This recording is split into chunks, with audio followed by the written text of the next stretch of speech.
inflation is through the roof in Las Vegas. Housing costs are through the roof, whether you're buying or renting. It's very, very hard. I mean, I was talking to a bartender when I was out there just a couple of weeks ago, and he was telling me about, how everyone he knows works a second job basically just to keep up with things out there. That's the situation they're in. We've talked to lots of, we've talked to young mothers who've had to go on government assistance for the first time in the last 4 years, and that's not something they're bragging about. They're frankly kind of ashamed of it because they work really hard, but they just have no choice. So the economy is really rough out there right now. Voters think President Trump is better equipped to handle that, as we know he is. All right, guys, it is Tuesday. We are officially 6 weeks out from Election Day. Obviously, some of us, including here in Virginia, have started voting early.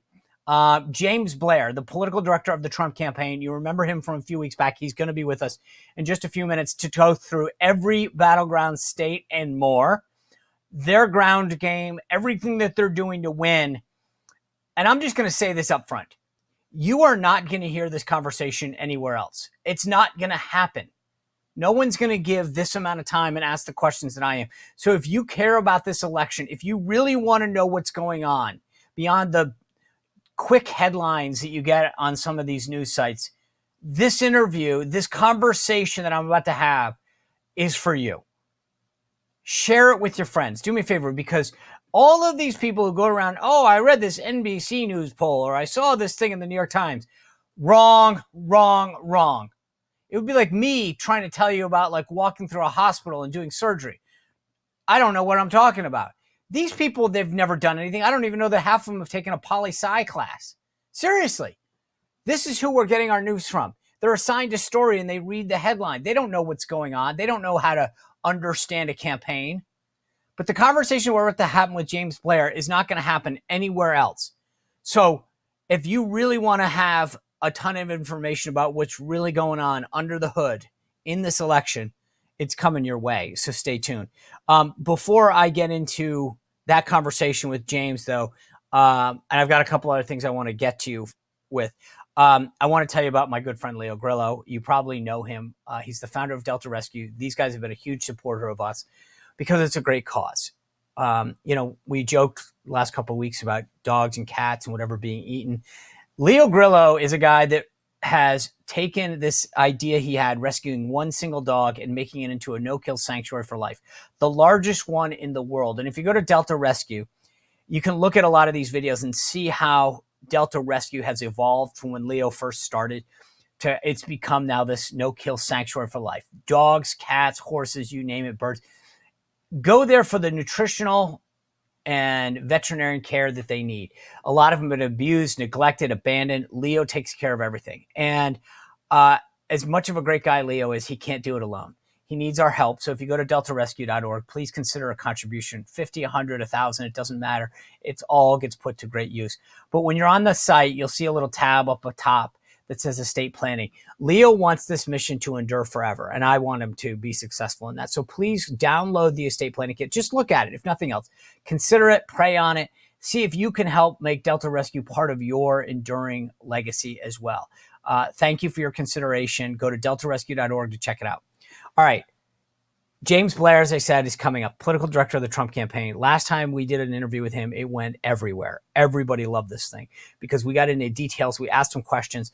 I had some serious political operatives call me and say that was one of the best things that I'd seen, because this isn't like a 3-minute interview on a broadcast cable network thing. Like this is the legit. We're going to get in. We're going to go under the hood.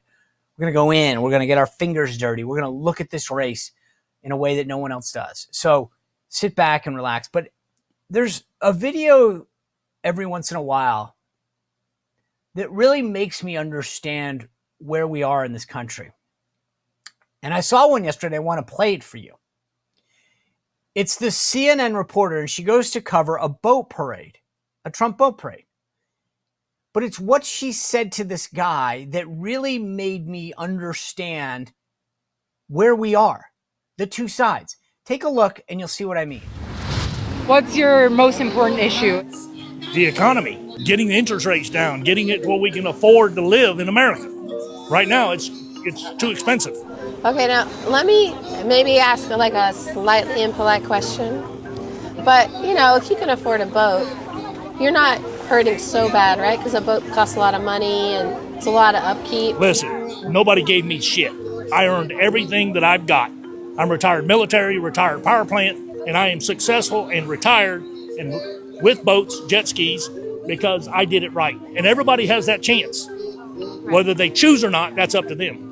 I would never try to take anything away from you in that way. But what I'm asking is, groceries are probably a smaller part of your budget than, say, you know, someone who's like a little worse off. I think it's interesting that people who are a little bit more comfortable are still so concerned about the economy. Did you see what I'm saying? Because I want my money to go further. I want inflation to go down. I want interest rates to go back down. I want all that. But that covers everybody in the economy. Not just me, not just the poor, not just the rich. It covers everybody. Do you understand why I chose that video? This to me shows the disconnect. I mean, you have a boat. How are you complaining? You've got a boat. You should be thankful. Why are you worried about the cost of bacon and eggs and bread? Ugh. I mean, that's her mentality. That's their mentality. Do you understand that? This is the problem. This guy worked his butt off. He was in the military. He was worked at a power plant. This isn't some corporate CEO. And he said, I'm going to save money and I'm going to get myself a boat for me and probably my family. And I'm going to enjoy life a little. And her answer is, well, gosh, you shouldn't really care about groceries, should you? I mean, it's not that big of a part of your budget. Well, first of all, she doesn't know. Maybe he bought the boat 10 years ago. I don't really care. But what does that have to do with the price of tea in China? Why should the impact of inflation, of bad policies, matter less to him? If you're really smart with your money, then you do care. That's what makes people do well, is that they're smart, they budget well. And listen to her. I mean, this is so, like, that defines for me everything that's wrong with the left. And this is the media, by the way. How does it affect you? I mean, groceries can't be that big of a deal for you. Really? What makes you think that? The guy's clearly smart. He budgeted well. He worked hard his whole life. And now you're supposed to say, hey, it's okay that there are crappy policies that cost you more. Are you kidding me? This is the problem with government right now. It's the problem with the left. It's the problem with the media. You deserve it. You can afford it. What's wrong with wanting this? A country that runs well, that respects taxpayer money, that respects hard work. What's wrong with that? And yet, this little privileged snot from CNN, I think you can afford it. You should pay more. That's the problem. And we need to see it. And that video to me is exactly what's wrong right now. Is one side thinks you can pay the bill. Why can't you just pay it? What's wrong? I don't care that you worked hard. I don't care that you played by the rules. I don't care that you saved money. But you know what? You should pay more now. This is unbelievable. This is what's going on. And that's what we're up against, folks. But there's hope. Because despite all of these forces, academia, Hollywood, the media, corporate America, big tech, we're winning. Showed you the road to 270. By the way, tomorrow, Matt Walsh, can't forget, he's going to be here. He's going to talk about what we're up against culture-wise from the Daily Wire. Great new movie out. Thursday, great panel. Friday, we're going to back to the road to 270. But when we look at what it takes to win, we can win.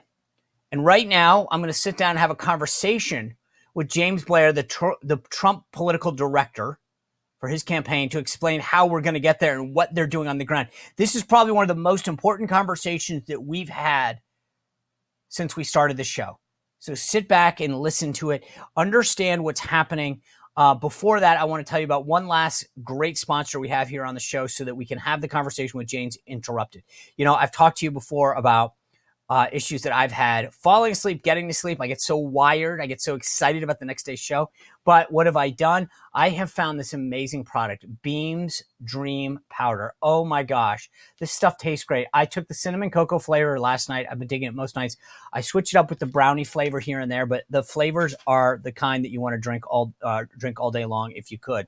But if you do, you're going to fall asleep. Just trust me on this. I've taken melatonin, I've taken magnesium, but this thing has it all. It has reishi, all of these things, all these natural ingredients in one amazing, amazing formula. I take 1 scoop, put it in some water, 30 seconds in the microwave, 30 minutes before bed, and I'm out like a light. And if you want to try Beam's best-selling dream powder, you can get up to 40% off for a limited time when you go to shopbeam.com/Spicer and use code Spicer. You get 40% off when you go to shopbeam.com/Spicer, code word Spicer. Trust me when I tell you, I have a great night's sleep every night that I use this. I stay asleep and I wake up feeling great. You should as well. Without further ado, James Blair. Hey, James, thanks for being back here. I know how busy it is in the final 42 days, so appreciate your time. My pleasure. Great to be here. Thanks for having me again. All right.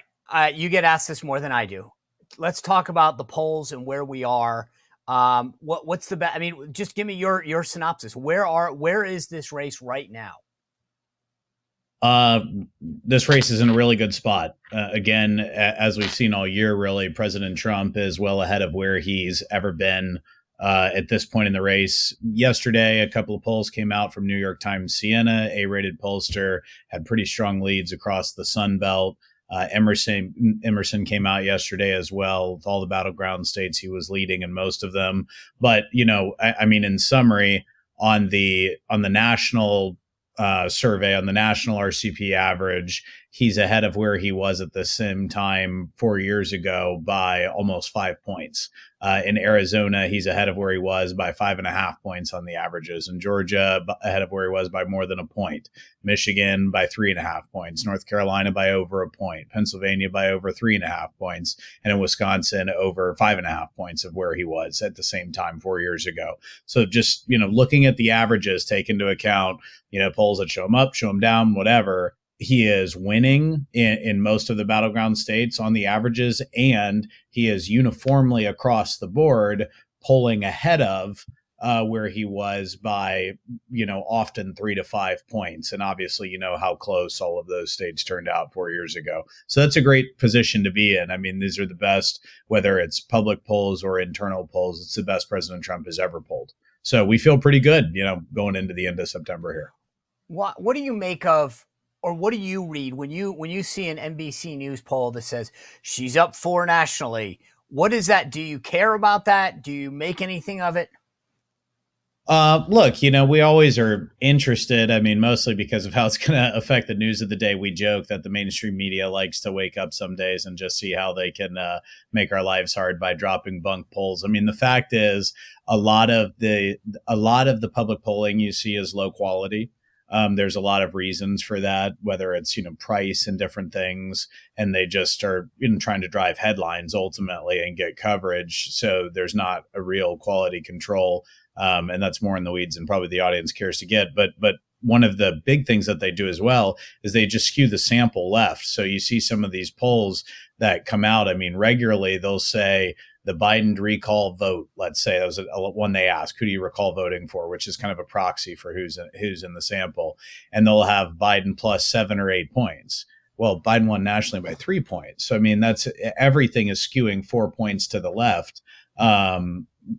According to the final reported margin, that is, he won by 3 points nationally, give or take. So there's a lot of just gaming of the subsample. A lot of them aren't even releasing the electorate frame of who they're talking to. So you cannot get hung up on anyone, but you do look at the averages over time because, again, all of that noise is just sort of thrown in there.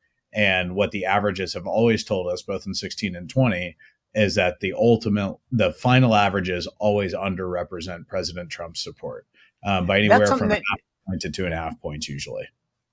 So I get asked this a ton. Have we fixed the polling problem? Is this a public polling problem, a private polling problem, or a universal polling problem in terms of underestimating President Trump's support? And has it been fixed? It's more of a public problem than a private problem. I think Kamala Harris knows much the same thing we do, that she's, in a tougher space than some of these public polls would have you believe, which is what our internals show as well.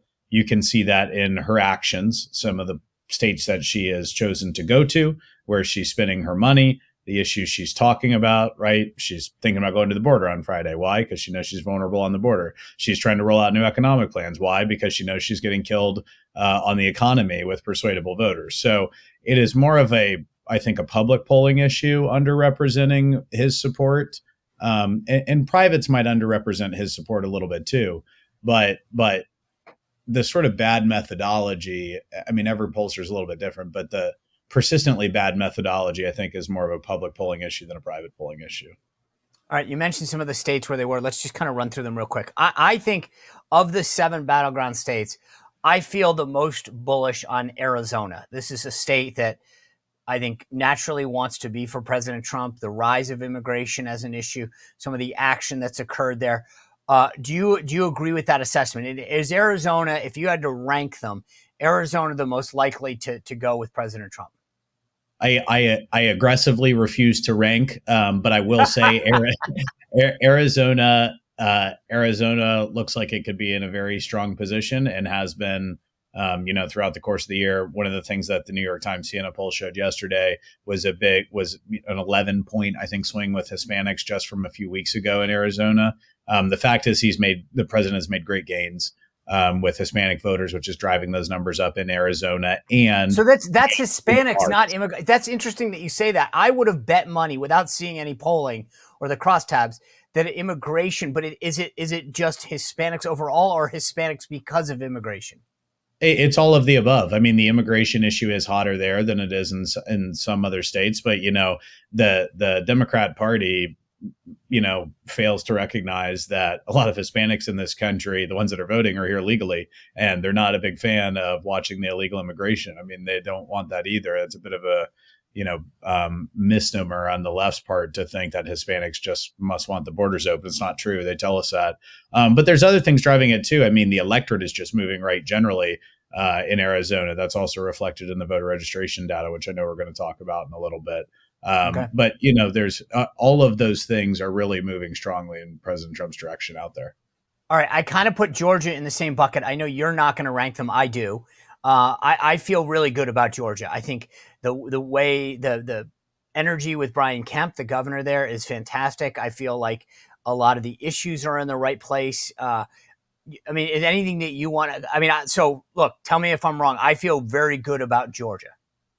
I think we should be able to have Georgia in our column. Absolutely. I mean, what is different about Georgia that I will say that, may or may not inure to Kamala Harris's benefit, which is why she's spending money there, is a large Black population. One of the first things, and frankly, Biden was trying to shore up his numbers with Black voters, and she has started to, spend money and try to do the same thing. It's also a growing state, and the metro area of Atlanta is a growing city with a lot of sort of economic boom relatively to some of the Midwest states. So I do think that economics are a little bit different in the South in growth towns than they are up north and sort of places where people are leaving. So, we should win Georgia. Georgia looks to be in a solid place, but there are demographic and environmental factors that probably make Kamala feel like she's got a better crack at it right now than she does in, say, Arizona. All right. What about North Carolina? North Carolina, obviously has a history of close races. Right. Obviously, the news right now is all kind of around the governor's race in North Carolina. And what does that mean? I would point you to history. North Carolina has a history of ticket splitting in presidential years. So ticket splitting would not be a surprise for North Carolina voters if they choose the, Josh Stein as the gubernatorial candidate for and vote President Trump. North Carolina, I mean, again, we're pulling ahead of where we were 4 years ago at this point, despite showing some polls that, have us a point or down publicly, but we're still pulling over a point ahead than we were 4 years ago. Obviously, the final vote tally there was plus 70,000 and change for Trump. So, I think we should all feel good about that, knowing that we're ahead of where we were and we still won, albeit a relatively close race 4 years ago. North Carolina is going to be close. I feel like, again, naturally that comes home. Now let's just go to the last four real quick that I think are interesting. Nevada, to me, I want Nevada to come home. I think President Trump has played this brilliantly with the no tax on tips, the no tax on Social Security for the retirees there. I mean, this is really hitting some key issues in Nevada that are important to them. But every time I get excited about Nevada, somebody who's really smart in Nevada says, just be careful. They always sort of come home in Clark County on election day. Just be careful. What are you seeing in North Carolina? Is this going to go down to the wire? Yeah, Nevada's going to be a close race, no doubt. I mean, but I do think that we are in the pole position again, polling ahead of where we always have. And, there's a lot of environmental factors in addition to no tax on tips that are probably beneficial to President Trump. And speaking of Clark County specifically, inflation is through the roof in Las Vegas. Housing costs are through the roof, whether you're buying or renting. It's very, very hard. I mean, I was talking to a bartender when I was out there just a couple of weeks ago, and he was telling me about, how everyone he knows works a second job basically just to keep up with things out there. That's the situation they're in. We've talked to lots of we've talked to young mothers who've had to go on government assistance for the first time in the last 4 years, and that's not something they're bragging about. They're frankly kind of ashamed of it because they work really hard, but they just have no choice. So the economy is really rough out there. Inflation is really rough, and right now voters think President Trump is better equipped to handle that, as we know he is. So, but I do think it'll be a close race. However, again. Registration, polling, a lot has moved in our direction, and not for nothing, Nevada was the only gubernatorial race in 2022 that was flipped by a Republican. That's right. That's a good one. All right, this brings me to the blue wall. I've done the map to 270, the road to 270 on the show. I'll do it again on Friday. Every time I come, the one advantage that I think the national media misses is that if President Trump carries the states that I mentioned, which I think he will, based on everything that you've just said, all he has to do is pick off one of the three states in the blue wall, and he goes back to the White House. She needs to carry all three. So walk me through the blue wall strategy. Where is the biggest crack in your mind? Yeah, I mean, Pennsylvania, this is not a secret because everyone can see it from the spending, has always been viewed as a key pivot state, us for offensive reasons and them for defensive reasons. They know that if they lose Pennsylvania, the chances of winning go down tremendously. If we win Pennsylvania, the chances of us winning go up tremendously. I mean, we could win with just Pennsylvania, Georgia, North Carolina, and we could lose all the Western states and all the rest and still be at 270. Not that we want to do that, but obviously, right. That's sort of the state of affairs in Pennsylvania. And Pennsylvania, I'm very bullish on Pennsylvania for President Trump. Not just me. John Fetterman is also bullish on Pennsylvania for President Trump. Guy that's won there. She's, I think, struggling to connect with voters out there. In fact, there's a funny clip a couple of weeks ago. They said, "How do you think you're doing in Pennsylvania?" She kind of gulped on camera and said, we're talking to a lot of people and we think we're, doing well. Look, Pennsylvania, it's not going to be a blowout either way. But again, I think the issue set and environment set, and it favors President Trump. And, then moving over to kind of Wisconsin, Michigan. Wisconsin historically has extraordinarily high turnout. It's one of the highest turnout states in every presidential election. Obviously, it was, the final tally in 2016 was kind of plus 20,000 for Trump. The final reported tally in 2020 was plus 20,000 for Biden. You're talking about just a, razor thin state from a raw vote perspective. So I don't think, and it's also kind of famously hard to poll. I think, and in fact, there was a clip yesterday. I mean, pollsters were saying that they think all the public polls are underrepresenting Trump again in Wisconsin. Look, that's going to be close, but there's only so much to move around in Wisconsin. So we're absolutely bullish as we can be. That just comes down to turning out voters and hopefully winning out a few more. And then Michigan, Michigan is kind of unique in that there are all these issues going on that are probably making Michigan a bigger opportunity for President Trump than people would have suspected, whether that is kind of the uncommitted movement with the Arab population in Michigan saying that they're not going to vote with Harris. You might have seen earlier this week, the mayor of Hamtramck, which is a small but significant city in Michigan because it's the first Muslim, completely Muslim city council and mayor. It's a Muslim enclave. The mayor came out, Yemeni American, and endorsed President Trump 2 or 3 days ago and said, look, I'm not always agree with him. Everyone knows that. We don't really agree on a lot of things, actually.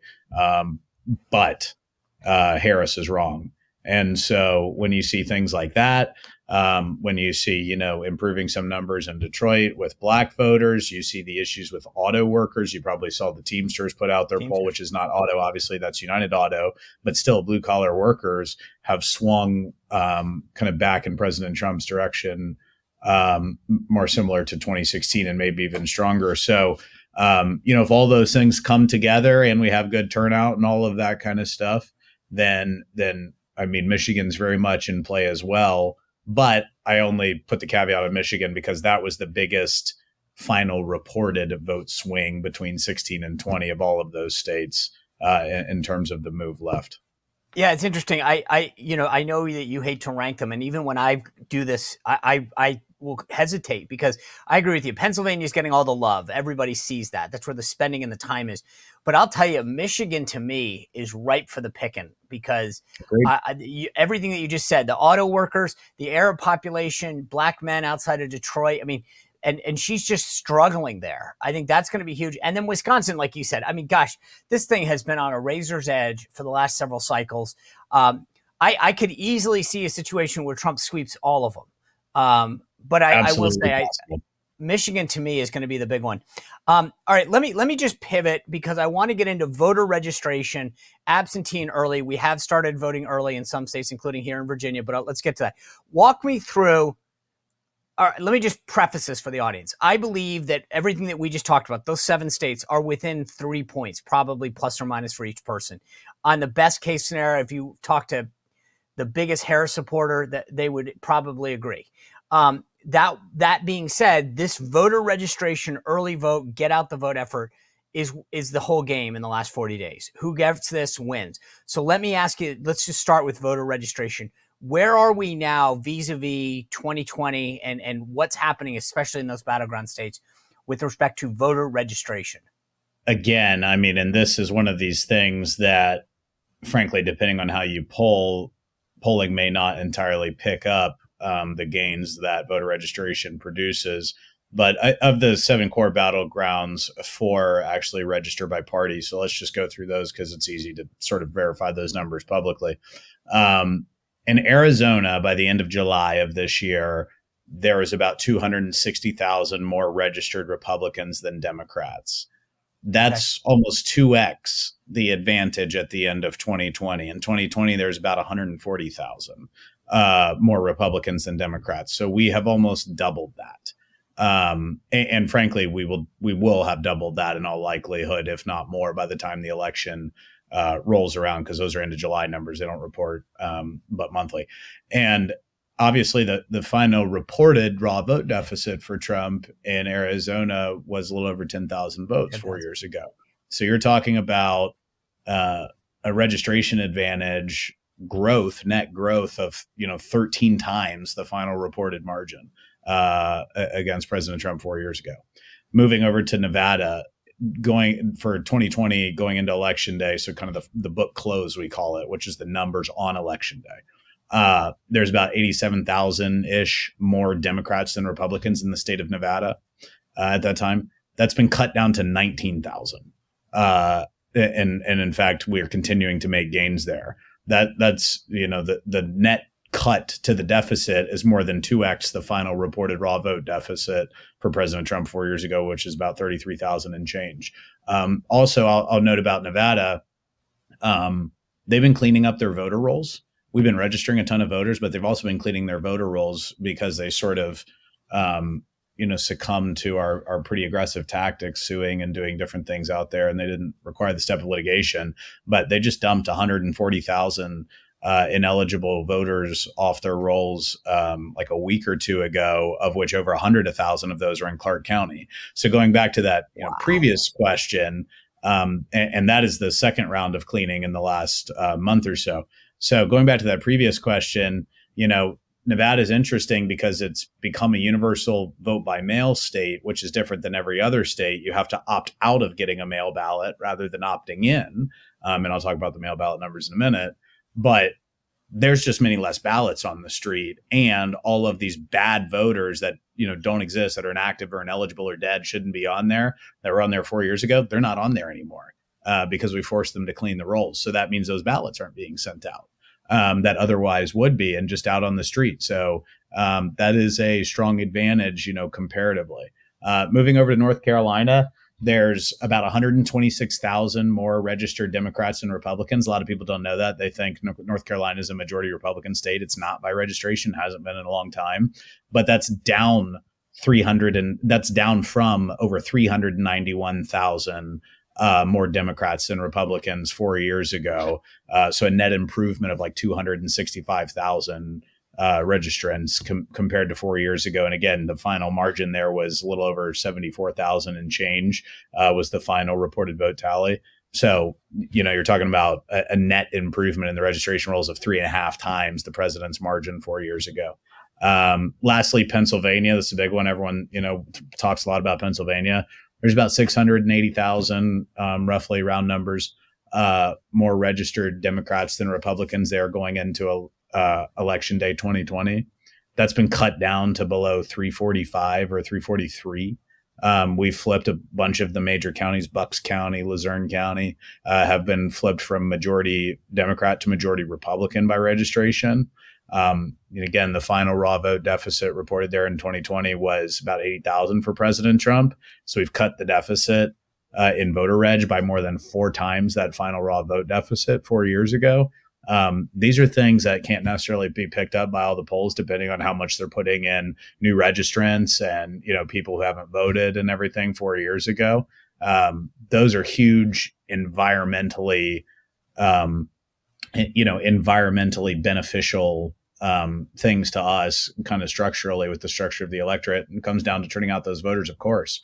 But to know how close those races turned out 4 years ago, and then add pulling ahead by 1, 2, 3, 4 points, and then add this much better position from a registration position, that adds up to, an optimistic picture, I think, by any measure. Oh, that's huge. And I know the other 3 states, we don't have public information, but do you have any insight into how they're doing there? We obviously have internal modeling, and the trends are basically the same. Republicans, President Trump is the one making the gains on voter registration. It's really not close. People are coming, getting active onto the voter rolls or changing party in some cases to Republicans and to President Trump. And you see it to a degree reflected in even public polls. The New York Times last national poll they put out like 2 weeks ago, New York Times Siena poll, it had the race dead even, like 49-49 or something like that on the head-to-head ballot amongst people that voted in 2020 or voted in every election. But if you hadn't voted in 2020, so mostly new registrants, President Trump was winning by 10 points. And you see that consistently in a lot of the public polling, that new registrants and infrequent voters like strongly favor President Trump by as much as double digits sometimes.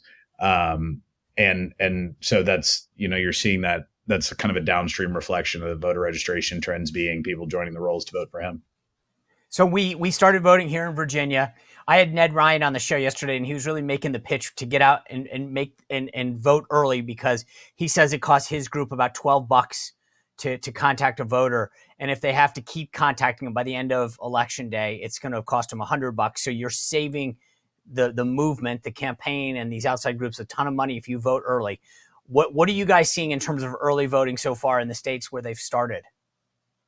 Yeah, let's talk about Virginia, because that's the first one where we've got, a decent amount of data back from the first weekend of statewide in-person early voting. First, the why, if I could, and then I'll tell you what Virginia's telling us. Ned's absolutely right. And I know Ned's smart guy. He's absolutely right. The sooner people vote, the better for us, because it does let us conserve resources, because they come off the lists, and that conserves human resources. It conserves volunteer efforts. It conserves money, obviously, and lets us redirect everything we have left onto a narrow group of people that, tend to be the hardest to turn out. So tactically, that is hugely beneficial. And we would encourage all of our voters to vote early. And President Trump is doing the same thing for the same reasons. But in Virginia, so as of this morning, we've got a little over almost 102,000 votes cast and matched back to the voter file, versus a little over 59,000 at 43 days out of Election Day 2020. So big jump there in early voting. But here's the good news for Republicans. This is quoting our internal modeling, so you can't quite see it publicly, but roughly the same, probably, if you looked at the partisan numbers. Trump's, for what we would consider kind of a Trump turnout universe, we're at 242% of total turnout from 43 days out 4 years ago. So a huge jump, more than double. And Harris is at about 136% of total turnout from 43 days out 4 years ago. So she's had a little bit of a growth. We've had a big growth. So it is clear, you don't want to read too much into, a couple days early voting, but if you take that as an early leading indicator, there's some, suggestions that our goal of pushing people to early vote and just general enthusiasm is on our side. So I'm not here to say they won't make it up, but the first weekend is a good sign. We'd rather be in our shoes than theirs. We talk a lot about the 7 battleground states. I live here in Virginia. I was the last Republican elector in 2004 to cast a vote for a Republican president. Is Virginia still a battleground state? And can I relinquish my title? Will President Trump come in and carry Virginia? We're going to try. I certainly think so. I do think it is a battleground state. Obviously, you're not seeing a lot of air spending there, but that may change. There was a poll out that showed it, I think, 1 point race 3, 4, 5 days ago. Yeah. And all the chatter in Virginia is the fact that pollster was like the only pollster that had Glenn Youngkin winning when he won. So we're keeping a close eye on it. We're keeping an eye on these early voting returns, obviously. And, we'll make resource allocation decisions from an advertising perspective as we go. But we have a full on the ground team there. We have a full get out the vote apparatus there, working hand in glove with everyone there at the Senate race and, Republican Party of Virginia, and obviously, and Governor Youngkin. And obviously our early indications are we're doing good getting people to the polls. So we'll see how it shakes out over the next, few days and week or so. Well, universally, the two biggest issues, and these are the last two things I want to cover with you. The two issues that every supporter of President Trump asks me and says, Sean, are you concerned about the ground game, number one? And number two, are you concerned about the cash advantage? So let's kind of take them in reverse order. She's raising a ton of money. President Trump's doing just well. I mean, you guys are raising plenty of money. Are you concerned in the final days about the amount of more money that they are going to have in their campaign, not just the outside groups, but in their campaign versus the Trump campaign? We would always like to have more money. But the fact is, as a Republican, you get used to, as a Republican operative, you get used to running against more money, for better or for worse. Republicans are generally outspent, and we were heavily outspent down the stretch 4 years ago, really in a way that, fortunately, there's no risk of, say, not having advertising on the air, as was the situation 4 years ago for the last several weeks. So I think that we'll have enough, and we have enough to do what we need to do. Yes, she will spend more. Yeah, it's a challenge. So, if you got money to give it. But it's not anything that is all that different than we're used to. And in certain ways, it's better than it's been in the past for us. Is there any other state, you mentioned Virginia, that's you think is going to come into focus as a Trump state that we're not hearing about now? Yeah, Minnesota is doing the same thing, where it had opened back up sort of in the public polling by as much as 10 when she first got in the race, and that then moved to 6, then moved to 5. Now it's in 4. as of a poll that was out yesterday or the day before. So I think looking at both of those states, New Hampshire, I think she's got a concern about. She went up on, and New Hampshire's a unique state, I'll tell you about. She went up on Boston broadcast, which is how you advertise really in New Hampshire. And it's very expensive to advertise on Boston broadcast. So she's obviously a bit concerned about New Hampshire. And I think if the right things come into play, that could be a serious opportunity for us. New Hampshire's interesting because it is just a complete turnout war in New Hampshire. New Hampshire has you have to have an excuse to have an absentee ballot. So there's very few, and you can't vote early. There's no early in-person voting. So it is just election day. And, that was a 3,000 vote race in 2016. And obviously it's a bit bigger in 2020, but it was very close when there was a multi-candidate field and all of these things. And again, having the side that's probably more enthused and more equipped to turn people out, you could see a late breaking move there. All right, so let's get to the ground game, because that's what I think everybody, myself included. How confident are you in the current ground game versus what they've got on the ground? Well, for all they talk about it, there's not a whole lot of evidence of it. I mean, we've got people that are tracking and going to their door launches all the time in the battleground states to see what's going on, and they'd be lucky to get 3 or 4 people. Their offices seem pretty dead. I mean, I guess that's not bragging. That's just a fact. I mean, we have people that see what they're doing on the ground. It does not appear to be much, despite what they say in press releases.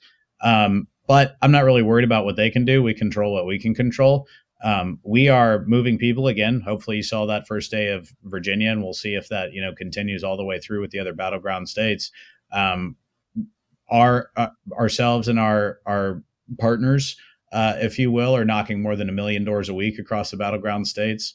There'll be 15 million or more doors knocked between the end of August and election day across the battleground states, really focusing on low and mid propensity voters, because ultimately those are the ones that we need to turn out to win. We need to turn them out to win. And we really run up the score with those people for all the reasons I told you before, is that, you see those lower propensity in the polling, you see lower propensity voters go by as much as 9-10 points for President Trump. So we're really focused on expanding the electorate in the way that favors us. And it's through the old school ways between us and our allies, just straight door knocking. And I will say, let me do a plug for TrumpForce47.com.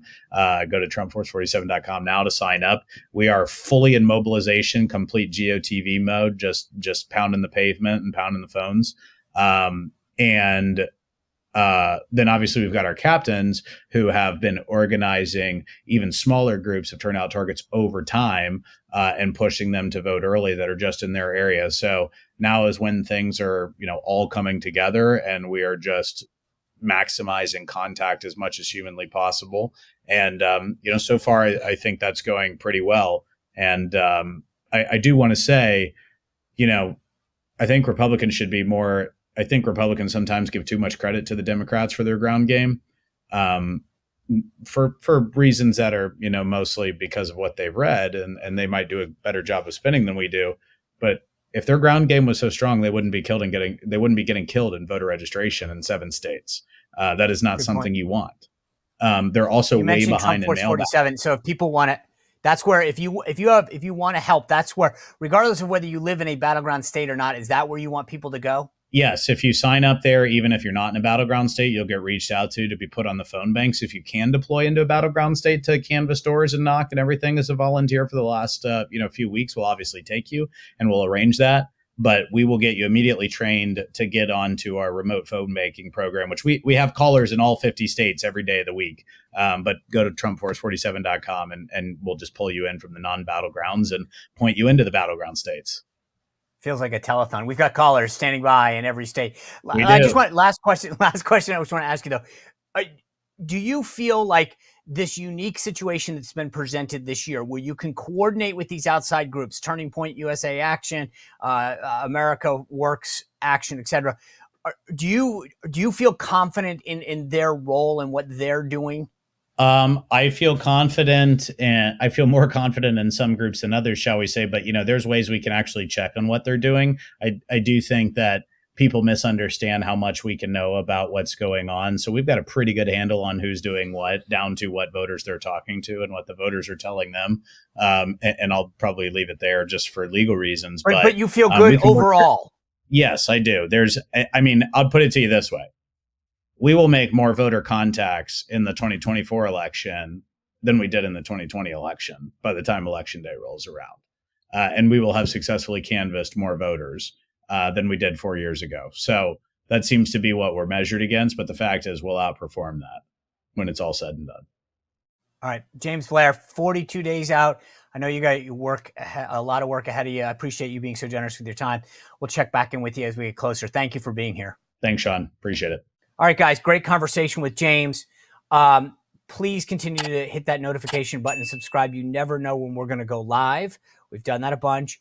I have a big 270 live planned in a couple of weeks. I'll let you know ahead of time. But tomorrow, Matt Walsh, Thursday, the panel, and then Friday, an update on the road to 270. We're going to continue to do that weekly. So that's why you want to hit that notification and subscribe button on all platforms. Thanks for joining us. We'll be back here tomorrow.